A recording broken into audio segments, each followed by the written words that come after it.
E aí, povo bonito do meu coração, eu sou o Shark e esse aqui é mais uma videoaula do Império Científico. E hoje nós vamos abordar métodos epidemiológicos e pesquisa em saúde. Espero que vocês gostem do vídeo. Se você não é inscrito no canal, se inscreva, ou caso seja a sua primeira vez aqui, se inscreva também. Assine o sininho que vai estar aqui em algum lugar, para que você seja notificado toda vez que um vídeo novo ser postado. Curta o vídeo se você gostar, compartilhe com todo mundo. Siga as redes sociais do canal no Instagram, que vão estar linkadas aqui embaixo, junto com o link de contato dos nossos parceiros, que é a Rime Comunicação e o Sport News, que fala de informação de futebol todos os dias, com informação nova. Então, sem mais delongas, roda a vinheta!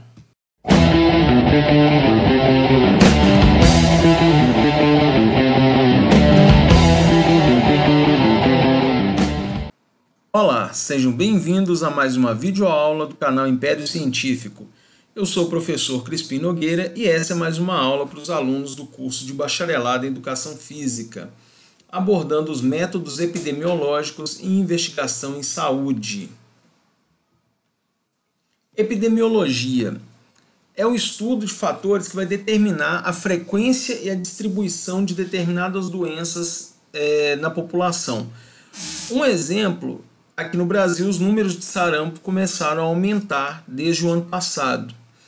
Então, a epidemiologia ela vai monitorar as regiões onde que esses casos tiveram aumento e fazer o estudo de frequência delas e como que elas estão distribuídas nessas regiões. Tipo, população, qual o público está sendo mais afetado, etc.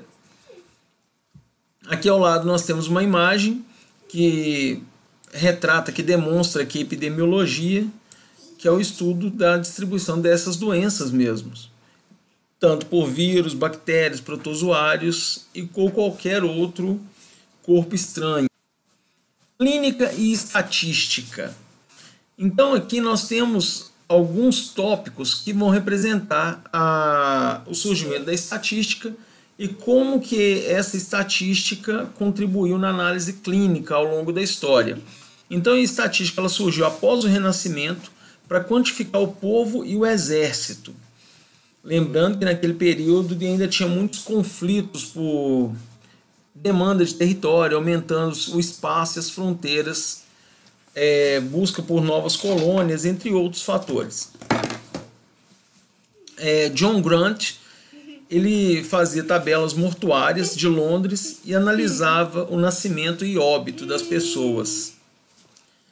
Pierre Louis, em 1825, realizava estudos com tuberculose. William Fair, em 1839, ele tinha um sistema de registro anual de mortalidades. Desculpa, gente, essa palavra é muito difícil, porque ela juntou mortalidade e morbidade na mesma palavra, na Inglaterra e no país de Gales. Aqui ao lado nós temos algumas representações estatísticas que podem ser utilizadas para poder exemplificar, demonstrar várias variáveis. Não, ficou meio redundante, diversas variáveis. Melhorou. Medicina social. Ela surgiu no século XVIII em países como Alemanha, Inglaterra e França. E ela servia para ver as necessidades, ter ações sanitárias como desinfecção de área urbana, acompanhamento de população de baixa renda, entre outros casos. No Brasil, eu citei no vídeo passado sobre a década de 80 que o Brasil tinha uma condição sanitária muito precária e teve uma epidemia de cólera na população brasileira, entre outras doenças também que surgiram no Brasil.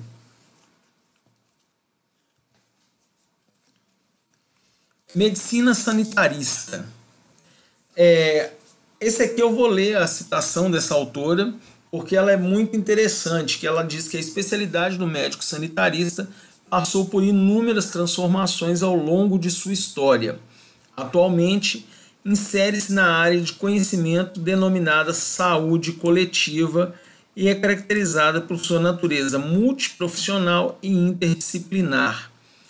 Aqui ao lado nós temos uma charge aqui do Oswaldo Cruz, que foi um grande médico sanitarista aqui no Brasil, e aqui algumas das doenças que eles pesquisavam durante os seus estudos. O que é saúde? A saúde, de acordo com a Organização Mundial de Saúde, OMS, que é um conceito da década de 40, define saúde como um estado completo de bem-estar físico, social, mental e não apenas a ausência de doenças ou enfermidades. Aqui ao lado tem um comparativo entre a saúde do indivíduo no trabalho e os momentos de lazer fora do trabalho. Aqui nós vamos abordar alguns estudos experimentais em saúde e alguns exemplos. Nesse primeiro aqui, nessa tabela, nós temos estudos descritivos e os estudos analíticos. Nos descritivos, eles analisam e descrevem a situação da saúde da população, caracterizam a doença e sua distribuição na população, quantificam a ocorrência da doença e ou os agravos que essas doenças podem causar na população, avaliam novos casos de acordo com as características do lugar, tempo e das pessoas acometidas pelas doenças que eles estão analisando naquele momento. Já os estudos analíticos investigam hipóteses levantadas pelos estudos descritivos, fazem comparação entre as possíveis exposições a fatores e seus efeitos, analisam a exposição e o desfecho dessa intervenção, desses estudos, e realiza associações causais, então, seja causa e efeito daquelas doenças. Outro tipo de estudo são os estudos de corte.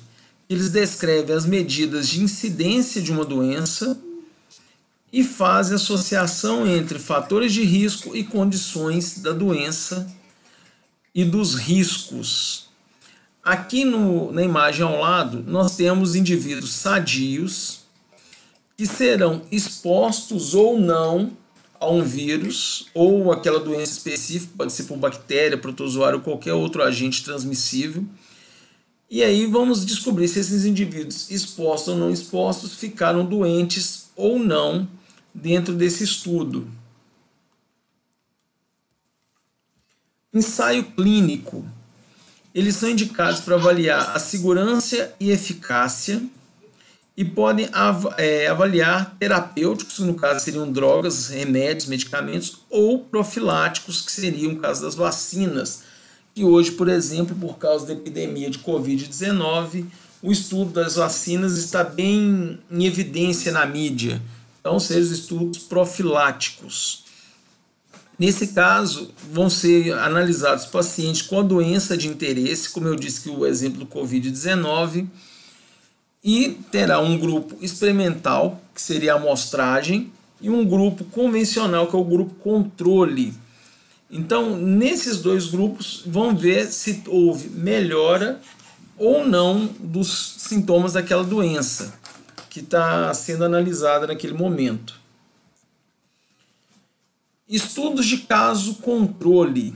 É uma pesquisa de modelo retrospectivo na qual os participantes são selecionados entre indivíduos que já têm a doença, que são os casos, e entre indivíduos que não possuem a doença, ou seja, o grupo controle. Aqui nesse estudo, então, nós temos amostra com características semelhantes, ou seja, vai ser um grupo bem parecido, porém um grupo vai ter a doença e o outro grupo vai estar sadio nesse caso. E depois vão analisar se os indivíduos doentes e sadios que foram expostos ou não expostos àquela doença e qual é o comportamento da amostragem diante desses fatores. O que aconteceu com aquele grupo que foi exposto e estava doente? Ele teve melhora, não teve? Aconteceu alguma coisa diferente com ele? Ou eles estão respondendo o que foi escrito na literatura? E o mesmo ocorre com o grupo controle, nesse tipo de estudo. Estudo transversal. A pesquisa transversal ela pode ser de incidência e prevalência, então, ou seja, quantidade de casos daquela doença em determinada região e quanto tempo ela está presente naquela mesma região. Então, a primeira investiga determinada doença em grupos de casos novos. É dinâmica, pois oscila ao decorrer do tempo e em diferentes espaços. A prevalência estuda os casos antigos e os novos de uma nosologia de um determinado local e tempo. É estática e essencialmente transversal. De acordo com o dicionário, nosologia é a parte da medicina que se dedica ao estudo de classificação das doenças. Então, aqui no exemplo abaixo, nós temos a população, a amostra, ou seja, uma parte da população. Seria, por exemplo, aqui nós estamos em Minas Gerais. Aí nós temos uma população com X milhões de habitantes. E no estado de Minas Gerais, alguma doença ocorreu numa região específica do estado ou grande parte do estado. Então nós vamos pegar uma parte dessa população para poder participar do estudo, para poder ser estudada. Então essa parte do todo é caracterizada como amostra. E nesse caso vão ser observados indivíduos doentes expostos, doentes não expostos àquela doença, não doentes e não expostos e não doentes que foram expostos. Nesse exemplo aqui, podemos citar o caso do Covid-19, onde que tem aquelas pessoas com uma certa resistência ao vírus. Por mais que eles tenham tido contato com alguém infectado, ele não contrariou, contaminou com aquele vírus. Ou se foi contaminado, ele não apresentou sintomas significativos da doença. Muito obrigado por assistir esse vídeo até aqui. Aqui estão algumas das referências utilizadas para confeccionar o mesmo. As demais referências vão estar linkadas no vídeo. Então, muito obrigado e até a próxima! E aí, família linda, espero que vocês tenham gostado do vídeo. As referências vão estar aqui na descrição, caso vocês queiram aprofundar no tema. Façam sugestões de temas também e deixe seu comentário, que eu esqueci de dizer lá na abertura, que seu feedback é muito importante para o canal. No mais, aquele beijo e até a próxima. Falou!